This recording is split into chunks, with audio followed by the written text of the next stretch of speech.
The last time we checked in on the Stevens boys soccer team, they had reclaimed the coveted Bernard Cup with a 3-0 victory over rival Fall Mountain.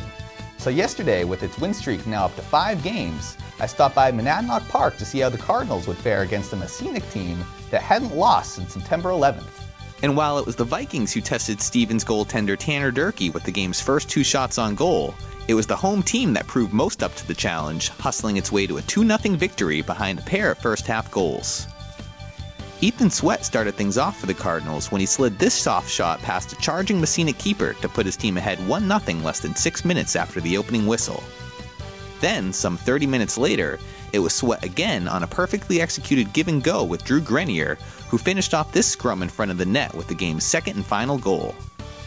The Vikings thought they had tied things up earlier in the first half on this shot off an indirect kick, but contact in the box prior to the shot negated the score and kept Durkee's shutout intact.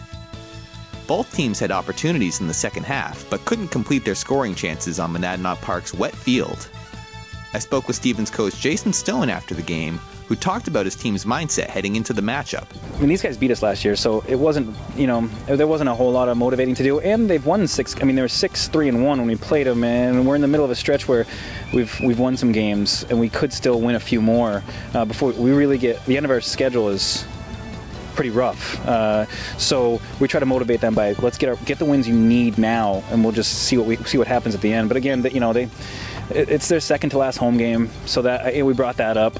We brought up that they lost last year. They're 6-3-1, so we don't have to do a ton of motivating. They seem to do that themselves, but we start a little flat sometimes until we get the gears going, and then we're fine. The Cardinals will try and improve to 9-1 tomorrow when they travel to face Fall Mountain.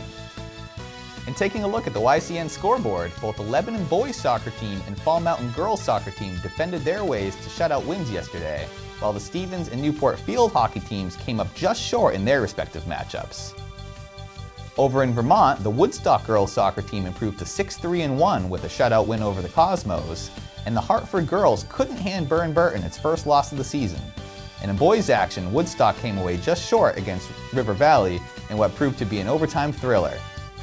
That's been your look at local sports. I'm Mike Pizzone.